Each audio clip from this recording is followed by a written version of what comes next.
جنت اور اہل جنت۔ کتاب و سنت کی روشنی میں قرآنی آیات اور احادیث نبویہ صلی اللہ علیہ وآلہ وسلم کی روشنی میں جنت اور اہل جنت سے متعلق تفصیلی معلومات پر مشتمل دلوں میں جنت کا شوق اور اس کے حصول کے لیے عملی جد و جہد کا ولولہ پیدا کرنے والی ایک منفرد کتاب۔ تالیف علامہ ابن قیم الجوزیہ رحمۃ اللہ علیہ، متوفی 751 ہجری۔ ترجمہ و تلخیص مولانا خورشید انور ندوی مدنی، دارالعلوم سبیل السلام، مدینۃ العلم، حیدرآباد، الہند۔ دوسرے قول کے دلائل۔ جو لوگ اس بات کے قائل ہیں کہ حضرت آدم علیہ السلام کو زمین کی کسی جنت میں بسایا گیا تھا، ان کے دلائل حسب ذیل ہیں۔ نمبر 1، اللہ تعالیٰ نے اپنے تمام رسولوں کے ذریعے یہ بتایا ہے کہ جنت الخلد میں داخلہ قیامت ہی میں ہوگا، اس سے پہلے نہیں، اور ظاہر ہے ابھی اس میں داخلے کا وقت نہیں آیا، تو حضرت آدم علیہ السلام کیسے اس میں داخل ہو سکتے ہیں۔ نمبر 2، اللہ تعالیٰ نے قرآن کریم میں جنت الخلد کی بہت سی ایسی صفات بیان کی ہیں کہ اگر ہم یہ مان لیں کہ حضرت آدم علیہ السلام اس جنت میں داخل ہوئے تھے تو یہ بات ان صفات کے منافی معلوم ہوتی ہے۔ ان میں چند صفات یہ ہیں۔ الف، اللہ تعالیٰ نے اس کو دارالمقامہ، جائے قیام کا نام دیا ہے، یعنی جو اس میں داخل ہوگا وہ اس میں مقیم رہے گا، اور حضرت آدم علیہ السلام اس جنت میں مقیم نہیں رہے جس میں وہ داخل ہوئے تھے۔ ب، وہ جنت الخلد ہمیشہ ہمیش رہنے والی جنت ہے، حالانکہ حضرت آدم علیہ السلام اس میں ہمیشہ نہیں رہے۔ جیم، وہ دار الجزا و ثواب ہے، نہ کہ دار التخلیف، اور حضرت آدم علیہ السلام کو خاص درخت سے کھانے کو منع کرنا ایک طرح سے مکلف بنانا ہے۔ دال، وہ امن و سلامتی کا گھر ہے، نہ کہ آزمائش و امتحان کی جگہ، اور حضرت آدم علیہ السلام کو اس کے اندر زبردست آزمائش میں ڈالا گیا ہے، اس کے اندر اللہ تعالیٰ کی نافرمانی نہیں ہو سکتی، حالانکہ حضرت آدم علیہ السلام نے اس میں اپنے رب کی نافرمانی کی تھی۔ واو، وہ خوف اور غم کا گھر نہیں ہے، حالانکہ حضرت آدم علیہ السلام و حوا علیہ السلام کو اس میں خوف و غم لاحق ہوا۔ زے، اللہ تعالیٰ نے اس کو دارالسلام، سلامتی کا گھر قرار دیا، حالانکہ حضرت آدم علیہ السلام اور حوا علیہ السلام فتنہ سے محفوظ نہیں رہے۔ ہے، اللہ تعالیٰ نے اس کا ایک وصف دارالقرار، جائے قرار بھی بیان کیا ہے، حالانکہ حضرت آدم علیہ السلام و حوا علیہ السلام اس میں زیادہ نہیں ٹھہرے۔ توئیں، اس میں جو داخل ہوگا کبھی نکالا نہ جائے گا، ارشاد ربانی ہے، وَمَا هُم مِّنْهَا بِمُخْرَجِينَ، اور وہ اس سے نکالے نہیں جائیں گے، حالانکہ حضرت آدم علیہ السلام اور حوا علیہ السلام کو اس سے نکالا گیا۔ یہ اس کے بارے میں اللہ تعالیٰ نے فرمایا، لا یمسہ فیہا نصب، اس میں جنتیوں کو کوئی تھکن اور مشقت لاحق نہیں ہوگی، حالانکہ حضرت آدم علیہ السلام دانا کھانے کے بعد وہاں سے تیزی سے بھاگے اور اپنے اوپر جنت کے پتے لپیٹنے لگے، یہ مشقت نہیں تو اور کیا ہے۔ کاف، اللہ تعالیٰ نے فرمایا، لا لغو فیہا ولا تأثیم، اس میں کوئی لغو چیز ہوگی نہ گناہ کی بات، حالانکہ حضرت آدم علیہ السلام نے اس میں ابلیس کی لغو اور گناہ کی بات سنی۔ لام، اللہ تعالیٰ نے اس کو مقعد صدق، سچائی کی جگہ قرار دیا ہے، حالانکہ اس میں ابلیس نے جھوٹ بولا اور اپنے جھوٹ پر قسم کھائی۔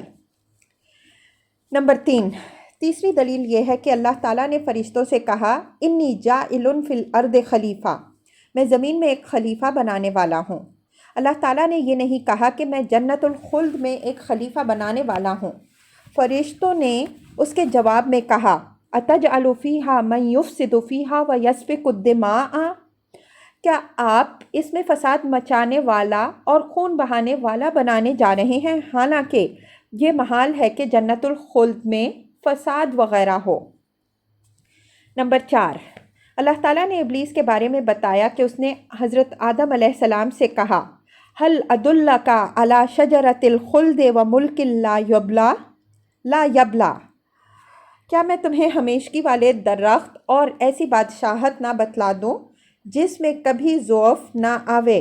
اگر اللہ تعالیٰ نے ان کو جنت الخلد میں ٹھہرایا ہوتا تو انہوں نے ابلیس کے جواب میں یہ کیوں نہیں کہا کہ تم جس چیز کا پتہ بتانے کے لیے مجھ سے کہہ رہے ہو وہ مجھ کو حاصل ہے؟ اگر ان کو معلوم ہوتا کہ وہ جنت الخلد میں ہیں تو وہ ابلیس کے قول کی طرف ذرہ برابر مائل نہ ہوتے۔ اس سے ثابت ہوا کہ وہ دارالخلود میں نہیں تھے، اس لیے شیطان نے ان کو خلود کا لالچ دے کر دھوکہ دیا۔ نمبر 5، پانچویں دلیل یہ ہے کہ جنت الخلد ایک مقدس اور پاکیزہ جگہ ہے۔ اس میں صرف پاک اور نیک لوگ ہی داخل ہو سکتے ہیں۔ ایسی پاکیزہ اور مقدس جگہ شیطان جیسا ناپاک اور ملعون کیسے داخل ہو سکتا ہے؟ کس طرح اس کے لیے ممکن ہوا کہ اس میں داخل ہو کر حضرت آدم علیہ السلام کے دل میں وسوسہ پیدا کرے؟ دوسری بات یہ ہے کہ جس وقت شیطان کو راندہ درگاہ کیا گیا تو اللہ تعالیٰ نے اس سے کہا تھا، فَاهْبِطْ مِنْهَا فَمَا يَكُونُ لَكَ أَن تَتَكَبَّرَ فِيهَا، تو اس سے نیچے اتر جا، تیرے لیے روا نہیں کہ تو اس میں تکبر کرے۔ اتنی سخت وعید کے بعد اس کے لیے کہاں گنجائش باقی رہ گئی تھی کہ وہ جنت الخلد میں چلا جائے جبکہ وہ 7ویں آسمان کے اوپر ہے۔ اگر اس پر کوئی یہ اشکال کرے کہ ہو سکتا ہے کہ اس نے زمین میں رہتے ہوئے حضرت آدم علیہ السلام اور حوا علیہ السلام کے دل میں وسوسہ پیدا کر دیا تھا، تو اس کا جواب یہ ہے کہ یہ بات لغت، حس اور عرف ہر لحاظ سے غیر معقول ہے، اور اگر کوئی یہ سمجھے کہ وہ سانپ کے پیٹ میں گھس کر جنت میں داخل ہوا تھا تو یہ بھی صحیح نہیں، کیونکہ ایک مرتبہ جنت سے اتارے جانے کے بعد دوبارہ اس میں جانا کسی طرح ممکن نہیں۔ اور اگر کوئی یہ کہے کہ ابلیس ان کے دلوں میں داخل ہو گیا تھا اور اس نے ان کے دل میں وسوسہ ڈالا تو یہ بات بھی صحیح نہیں ہے، اس لیے کہ قرآن مجید کی صراحت سے یہ پتہ چلتا ہے کہ ابلیس باقاعدہ ان سے مخاطب ہوا تھا اور براہ راست ان سے گفتگو کی تھی۔ اس نے کہا تھا، مَا نَہَاكُمَا رَبُّكُمَا عَنْ هَٰذِهِ الشَّجَرَةِ إِلَّا أَن تَكُونَا مَلَكَيْنِ أَوْ تَكُونَا مِنَ الْخَالِدِينَ، تمہارے رب نے تم دونوں کو اس درخت سے صرف اس لیے روکا ہے کہ کہیں تم فرشتے یا ہمیشہ رہنے والے نہ بن جاؤ۔ دوسرے یہ کہ اللہ سبحانہ و تعالیٰ کا ارشاد ہے، الیہ یصعد الکلمۃ الطیب، اسی کی طرف اچھے کلمات چڑھتے ہیں۔ حالانکہ شیطان ملعون کا وسوسہ ڈالنا سب سے برا کلمہ ہے، تو بارگاہ قدسی میں کیسے چڑھ سکتا ہے؟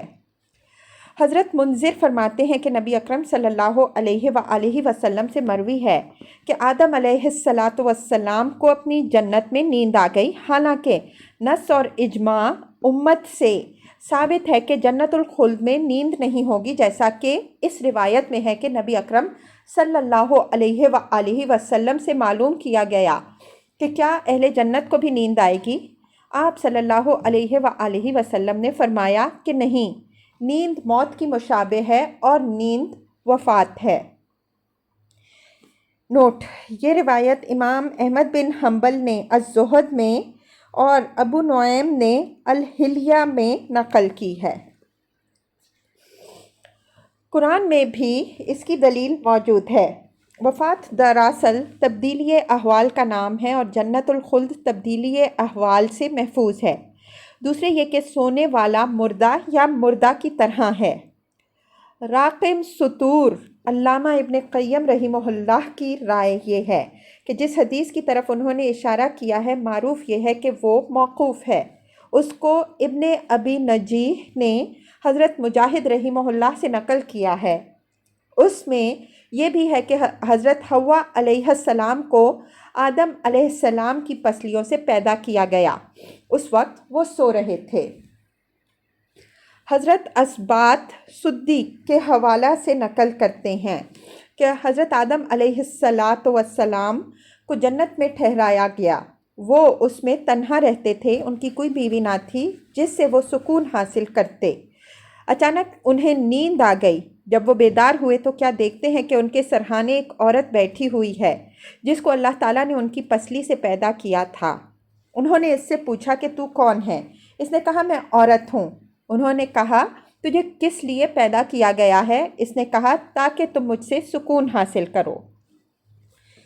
ابن اسحاق نے ابن عباس رضی اللہ عنہ کے حوالے سے کہا ہے کہ اللہ تعالیٰ نے حضرت آدم علیہ السلام پر اونگ طاری کر دی، پھر بائیں کروٹ سے ان کی ایک پسلی لے لی اور اس کی جگہ گوشت بھر دیا۔ اس وقت تک حضرت آدم علیہ السلام اپنی نیند سے بیدار نہیں ہوئے تھے۔ اتنے میں اللہ تعالیٰ نے ان کی پسلی سے ان کی بیوی حضرت حوا علیہ السلام کو پیدا کیا۔ جب ان کی اونگ ختم ہو گئی تو انہوں نے ان کو اپنے بغل میں دیکھا اور کہنے لگے کہ یہ تو میرا گوشت، میرا خون، میری بیوی ہے۔ پھر انہوں نے اس سے سکون حاصل کیا۔ نمبر 6، اس میں کسی کا اختلاف نہیں ہے کہ اللہ سبحانہ و تعالیٰ نے حضرت آدم علیہ السلام کو زمین میں پیدا کیا، اور قرآن و حدیث میں کسی جگہ بھی یہ مذکور نہیں ہے کہ اللہ تعالیٰ نے ان کو پیدا کرنے کے بعد آسمان کی طرف منتقل کر دیا۔ اگر ایسا ہوا ہوتا تو ضرور اس کا ذکر ہوتا، کیونکہ یہ روح اور بدن کے ساتھ زمین سے آسمان پر معراج ہوتی، جو ان کے حق میں ایک بڑا معجزہ اور بہت بڑی نعمت ثابت ہوتی۔ پھر بات بھی قابل غور ہے کہ ان کو آسمان پر کیسے لے جایا جا سکتا ہے، جبکہ اللہ تعالیٰ نے اپنے فرشتوں کو بتایا تھا کہ وہ زمین میں خلیفہ بنانے والا ہے، اور کیسے ان کو دارالخلد میں داخل کیا جا سکتا ہے، جس کی صفت یہ ہے کہ جو اس میں داخل ہو گیا وہ اس میں ہمیشہ ہمیش رہے گا، جیسا کہ اللہ تعالیٰ نے فرمایا وَمَا هُمْ مِنْهَا بِمُخْرَجِينَ، اور ان کو اس سے نکالا نہیں جائے گا۔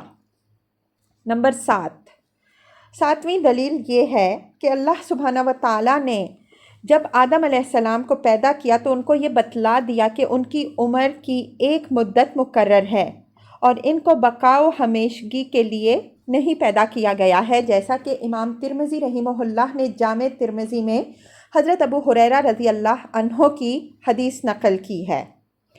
رسول اللہ صلی اللہ علیہ وآلہ وسلم نے ارشاد فرمایا، جب اللہ تعالیٰ نے آدم علیہ السلام کو پیدا کیا اور ان میں روح پھونک دی تو ان کو چھینک آئی۔ انہوں نے کہا الحمدللہ، تمام تعریفیں اللہ کے لیے ہیں۔ اس طرح انہوں نے اللہ کے حکم سے اللہ کی تعریف و توصیف بیان کی تو ان کے رب نے کہا یرحمک اللہ، اے آدم اللہ تم پر رحم فرمائے، تم ان فرشتوں کی بیٹھی ہوئی جماعت کے پاس جاؤ اور السلام علیکم کہو۔ انہوں نے کہہ دیا، فرشتوں نے جواب دیا وعلیک السلام۔ پھر وہ اپنے رب کی طرف پلٹے۔ اللہ تعالیٰ نے کہا یہ تمہارا اور تمہاری اولادوں کا آپس میں ملاقات کے وقت سلام ہے۔ اس کے بعد اللہ تعالیٰ نے ان سے اپنے دونوں ہاتھ ایک طرف اشارہ کر کے کہا جبکہ ان کی مٹھی بند ہوئی تھی، تم ان میں سے کسی ایک کا انتخاب کرو۔ انہوں نے کہا میں نے اپنے رب کے داہنے ہاتھ کو چن لیا، حالانکہ اس کے دونوں ہاتھ ہی داہنے اور بابرکت ہیں۔ اور پھر اس کو کھولا تو کیا دیکھتے ہیں کہ اس میں آدم علیہ السلام اور ان کی ذریت ہے۔ انہوں نے کہا اے میرے رب یہ کون ہیں؟ اللہ تعالیٰ نے کہا یہ تمہاری ذریت ہے۔ پھر کیا دیکھتے ہیں کہ ہر انسان کی عمر اس کی آنکھوں کے درمیان لکھی ہوئی ہے۔ ان میں ایک شخص سب سے زیادہ روشن جبیں یا روشن جبینوں میں اس سے ایک نظر آتا ہے۔ انہوں نے کہا اے میرے رب یہ کون ہے؟ اللہ تعالیٰ نے کہا یہ تمہارے بیٹے داؤد ہیں، میں نے ان کی 40 سال کی عمر لکھی ہے۔ انہوں نے کہا اے میرے رب ان کی عمر میں اضافہ کر دے۔ اللہ تعالیٰ نے کہا ان کی عمر وہی ہے جو میں نے لکھ دی ہے۔ انہوں نے کہا اے میرے رب میں نے ان کے لیے اپنی عمر میں سے 60 سال ہبہ کر دیے۔ اللہ تعالیٰ نے فرمایا جیسی تمہاری مرضی۔ فرمایا کہ پھر ان کو جنت میں رکھا گیا جتنا اللہ تعالیٰ نے چاہا۔ اس کے بعد ان کو جنت سے اتارا گیا۔ پھر آدم علیہ السلام اپنے دن گننے لگے۔ بالآخر ان کے پاس موت کا فرشتہ آ گیا۔ اس سے آدم علیہ السلام نے کہا تم نے جلد بازی کی، میرے لیے 1000 سال کی مدت لکھی گئی تھی۔ اس نے کہا بالکل، لیکن آپ نے اپنے بیٹے داؤد کو 60 سال دے دیے تھے۔ آدم علیہ السلام نے انکار کیا، اس لیے ان کی ذریت کے اندر بھی انکار کی صفت آ گئی۔ وہ بھول گئے تو ان کی ذریت کے اندر بھی بھولنے کی فطرت آ گئی۔ فرمایا تو اسی دن سے لکھنے اور گواہ بنانے کا حکم دیا گیا۔ ان حضرات کا کہنا ہے کہ ان تمام دلائل سے یہ امر پایہ ثبوت کو پہنچ جاتا ہے کہ آدم علیہ السلام کا دارالبقاء میں نہیں پیدا کیا گیا، بلکہ ان کو دارالفنا میں پیدا کیا گیا تھا، جس کے رہنے والوں کے لیے ایک متعین مدت مقرر ہے۔ اگر اس پر یہ اشکال کیا جائے کہ حضرت آدم علیہ السلام کو یہ معلوم تھا کہ ان کی عمر مقرر ہے اور ہمیشہ نہیں رہیں گے، تو انہوں نے ابلیس کے جھوٹ کو کیوں نہیں تاڑ لیا، جبکہ اس نے کہا ہل ادلک علی شجرۃ الخلد، کیا میں تمہیں ہمیشگی کے درخت کا پتہ بتلاؤں؟ تو اس کے 2 جوابات دیے جا سکتے ہیں۔ الف، خلد اور دوام اور بقا کو ملتزم نہیں ہے، بلکہ مکث طویل، لمبی مدت ٹھہر جانے کو بھی خلد کہتے ہیں، جیسا کہ عنقریب آنے والا ہے۔ ب، ابلیس نے جب ان کے سامنے قسم کھائی اور آدم علیہ السلام کو خلود کا لالچ دلایا تو وہ اپنی مقرر عمر بھول گئے۔ نمبر 8، 8ویں دلیل یہ ہے کہ اللہ سبحانہ و تعالیٰ نے آدم علیہ السلام کو مادہ زمین سے پیدا فرمایا، جیسا کہ متعدد آیات قرآنیہ میں اس کا ذکر آیا ہے۔ انسان کا مادہ تخلیق کو کہیں حمأ مسنون، سڑی بدبودار مٹی، کہیں طین لازب، چپکنے والی مٹی، کہیں صلصال کالفخار، ٹھیکرے کی طرح کھنکھناتی مٹی کہا گیا ہے، جو دراصل ان مراحل کا بیان ہے جن سے وہ مٹی گزری تھی، جس سے حضرت آدم علیہ السلام کی تخلیق کی گئی تھی، مگر تھی وہ مٹی ہی۔ وجہ استدلال یہ ہے کہ قرآن میں اس کی صراحت تو ہے کہ آدم علیہ السلام کو مٹی سے پیدا کیا گیا، مگر کہیں بھی یہ صراحت نہیں ہے کہ پھر اس کا مادہ تخلیق مٹی کو آسمان کی بلندی پر لے جانے کا حکم دیا گیا۔ نہ تخلیق سے پہلے حکم دیے جانے کا ذکر ہے اور نہ تخلیق کے بعد۔ نمبر 9، 9ویں دلیل یہ ہے کہ یہ بات مسلم ہے کہ آسمان کے اوپر والی سطح ایسی ہے جہاں بدبودار مٹی نہیں پائی جا سکتی، بلکہ اس طرح کی مٹی تو اس زمین ہی میں پائی جا سکتی ہے جو متغیر اور فاسد چیزوں کی جگہ ہے، اور جہاں تک افلاک پر پائی جانے والی چیزوں کا تعلق ہے تو نہ ان میں کوئی تبدیلی آ سکتی ہے، نہ بدبو، نہ فساد۔ یہ ایسی حقیقت ہے جس میں کسی صاحب عقل و دانش کو ذرہ برابر شک و شبہ نہیں ہو سکتا۔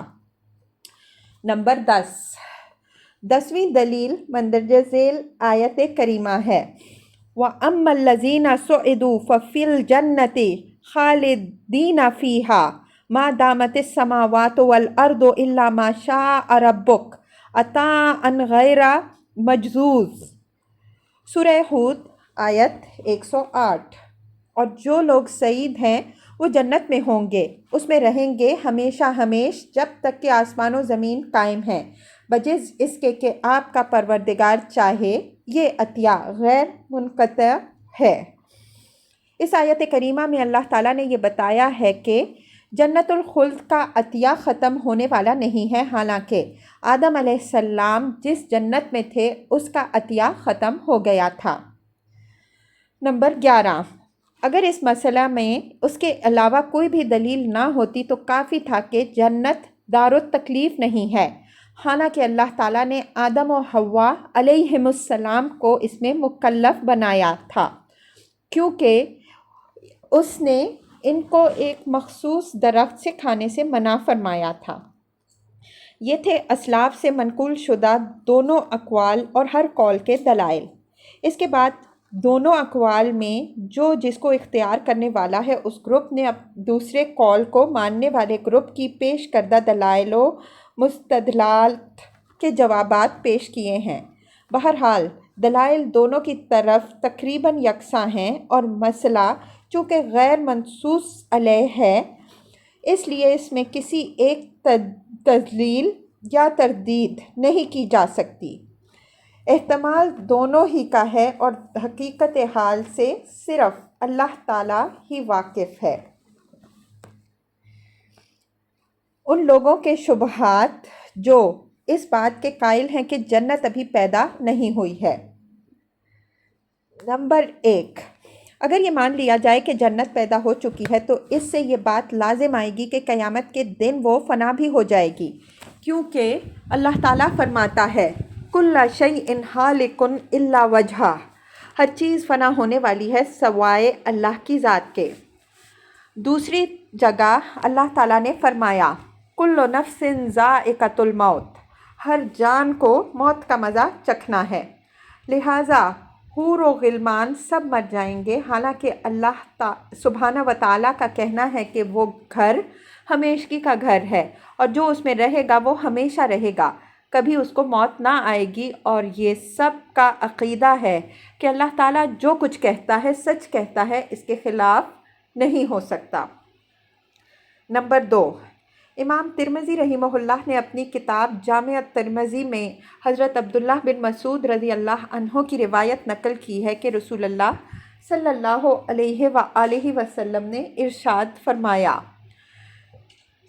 جس شب مجھے سیر کرائی گئی اس رات میری ملاقات ابراہیم علیہ السلام سے ہوئی۔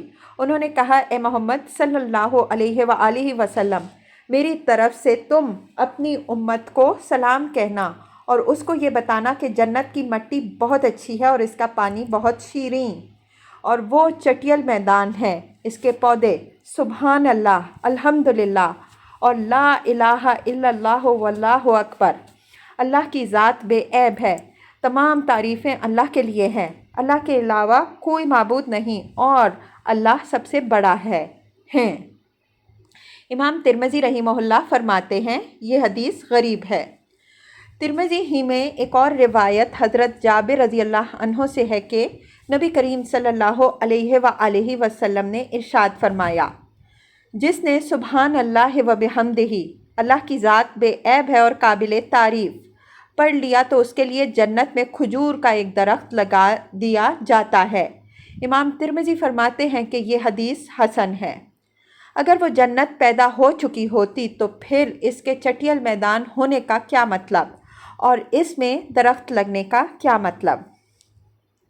نمبر 3، اللہ تعالیٰ نے فرعون کی بیوی کے متعلق بتایا کہ اس نے دعا کی، رب ابن لی عندک بیتم فی الجنہ، اے میرے رب میرے واسطے اپنے ہاں جنت میں کوئی گھر بنا دے۔ اگر کسی نے کسی کے لیے کوئی کپڑا بنا دیا یا اس کے لیے کوئی گھر بنا دیا، پھر اس سے یہ کہے کہ تم میرے لیے کوئی کپڑا بن دو یا میرے لیے کوئی گھر بنا دو، تو اس کا یہ کہنا تحصیل حاصل عبث اور بے فائدہ بات ہے۔ اگر اللہ نے جنت بنا دی ہوتی تو اس کو بنانے کے لیے دعا کرنے کا کیا مطلب ہے؟ اس سے زیادہ صراحت اس حدیث میں ہے جس میں حضور صلی اللہ علیہ وآلہ وسلم نے ارشاد فرمایا، جو شخص اللہ کے لیے کوئی گھر یعنی مسجد بنائے گا تو اللہ تعالیٰ اس کے لیے جنت میں ایک گھر بنائے گا۔ متفق علیہ۔ یہ جملہ شرط اور جزا پر مشتمل ہے، جس کا تقاضا یہ ہے کہ پہلے شرط پائی جائے پھر جزا۔ نبی کریم صلی اللہ علیہ وآلہ وسلم سے اس روایت کو نقل کرنے والے جلیل القدر صحابہ کرام عثمان بن عفان رضی اللہ عنہ، علی بن ابی طالب رضی اللہ عنہ، جابر بن عبداللہ رضی اللہ عنہ، انس بن مالک رضی اللہ عنہ اور عمر بن انبسہ رضی اللہ عنہ ہیں۔ نمبر 4، ابن حبان رحمہ اللہ نے اپنی صحیح میں اور امام احمد بن حنبل رحمہ اللہ نے اپنی مسند میں حضرت ابو موسیٰ اشعری رضی اللہ عنہ کی حدیث نقل کی ہے۔ فرماتے ہیں کہ رسول اللہ صلی اللہ علیہ وآلہ وسلم نے ارشاد فرمایا، جب اللہ تعالیٰ کسی بندے کے بچے کی روح قبض کرواتا ہے تو وہ موت کے فرشتے سے کہتا ہے، فرشتہ موت، تو نے میرے بندے کے بچے کی روح قبض کی، تو نے اس کی آنکھوں کی ٹھنڈک اور دل کے سکون کی روح قبض کی۔ فرشتہ کہتا ہے جی ہاں۔ اللہ فرماتا ہے تو میرے بندے نے اس پر کیا کہا؟ فرشتہ کہتا ہے کہ اس نے تیری تعریف بیان کی اور کہا انا للہ و انا الیہ راجعون۔ اللہ تعالیٰ فرماتا ہے اس کے لیے جنت میں ایک گھر بنا دو اور اس کا نام بیت الحمد یعنی تعریف کا گھر رکھ دو۔ اور مسند احمد میں ابو موسیٰ اشعری رضی اللہ عنہ ہی کی روایت ہے کہ رسول اللہ صلی اللہ علیہ وآلہ وسلم نے ارشاد فرمایا، جو شخص دن اور رات میں فرض نماز کے علاوہ 12 رکعت پڑھے گا اللہ تعالیٰ اس کے لیے جنت میں ایک گھر بنائے گا۔ مسند احمد۔ ان کا دعویٰ یہ بھی ہے کہ ہمارا یہ قول کوئی نیا قول نہیں ہے اور نہ یہ اعتزالی فکر ہے، بلکہ بعض علماء جن کو بالاتفاق اہل سنت والجماعہ میں مانا جاتا ہے ان کا رجحان بھی اسی طرف تھا۔ چنانچہ ابن مزین نے اپنی تفسیر میں ابن نافع کے بارے میں بیان کیا ہے کہ ان سے جب پوچھا گیا کہ کیا جنت پیدا کر دی گئی ہے تو انہوں نے فرمایا اس بارے میں خاموشی اختیار کرنا زیادہ بہتر ہے۔ مذکورہ شبہات کے جواب۔ پہلے باب میں بے شمار دلائل گزر چکے ہیں جن سے یہ پتہ چلتا ہے کہ جنت پیدا ہو چکی ہے۔ اب ہم آپ سے یہ سوال کرتے ہیں کہ آپ کا یہ کہنا کہ جنت ابھی پیدا نہیں ہوئی ہے اس سے آپ کی کیا مراد ہے؟ اگر آپ یہ مراد لے رہے ہیں کہ جنت ابھی بالکل پیدا نہیں ہوئی ہے، نہ جزوی طور پر نہ کلی طور پر، بلکہ اس کی حقیقت اسی طرح ہے جس طرح سور پھونکے جانے اور قبروں سے مردوں کے نکلنے کی ہے کہ ان کا وجود صرف قیامت کے موقع پر ہوگا، تو یہ قول سراسر باطل اور صحیح و صریح احادیث کے خلاف ہے اور سلف صالحین میں سے کوئی بھی اس کا قائل نہیں ہے۔ اور اگر آپ کی مراد یہ ہے کہ جنت پیدا ہو گئی ہے لیکن اس میں جو انعامات ہوں گے وہ ابھی پیدا نہیں کیے گئے ہیں، بلکہ جو نعمتیں اللہ تعالیٰ اس کے اندر اپنے بندوں کو عطا کرے گا ان کے عمل کے مطابق اس میں پیدا کرتا رہتا ہے، اور جب قیامت کے دن مومنین میں اس میں داخل ہوں گے تو وہ اور بھی بہت سی چیزیں پیدا کرے گا، تو یہ بات بالکل حق ہے اور اس سے انکار نہیں کیا جا سکتا۔ آپ لوگوں نے شبہات میں جن احادیث کا ذکر کیا ہے ان سے صرف یہی حقیقت سامنے آتی ہے کہ جنت پیدا ہو چکی ہے، مگر اللہ تعالیٰ اس میں عمل کے اعتبار سے نئی چیزیں پیدا کرتا رہتا ہے۔ عبداللہ بن مسعود رضی اللہ عنہ اور حضرت جابر رضی اللہ عنہ کی روایات صراحت کے ساتھ اس بات پر دلالت کرتی ہیں کہ جنت کی زمین پیدا ہو چکی ہے، اور ذکر کی وجہ سے اللہ تعالیٰ ذکر کرنے والے کے لیے اس میں پودے لگا دیتا ہے۔ اس طرح بعض احادیث میں گھر کے تعمیر ہونے کا ذکر ہے۔ اس سے ہرگز یہ ثابت نہیں ہوتا کہ جنت ابھی بالکلیہ پیدا نہیں ہوئی ہے۔ اور اگر کوئی مبتدع اللہ تعالیٰ کے قول کل شیء ہالک الا وجہہ سے اس بات پر استدلال کرے کہ جنت ابھی پیدا نہیں ہوئی ہے، کیونکہ اگر یہ مان لیا جائے کہ جنت پیدا ہو چکی ہے تو اس سے یہ لازم آئے گا کہ وہ بھی ہلاک و فنا ہو جائے گی، تو اس کا جواب یہ ہے کہ ہلاکت اور فنا انہی چیزوں پر طاری ہوگی جن کو اللہ تعالیٰ نے ہلاک اور فنا ہونے کے لیے پیدا کیا ہے۔ جہاں تک جنت کا تعلق ہے تو اللہ تعالیٰ نے اس کو ہلاک اور فنا ہونے کے لیے نہیں بلکہ ہمیشہ باقی رہنے کے لیے پیدا کیا ہے۔ اسی طرح حور عین ہیں کہ قیامت اور سور پھونکنے کے وقت ان کو موت نہیں آئے گی، کیونکہ اللہ تعالیٰ نے ان کو ہمیشہ باقی رہنے کے لیے پیدا کیا ہے، نہ کہ فنا ہونے کے لیے۔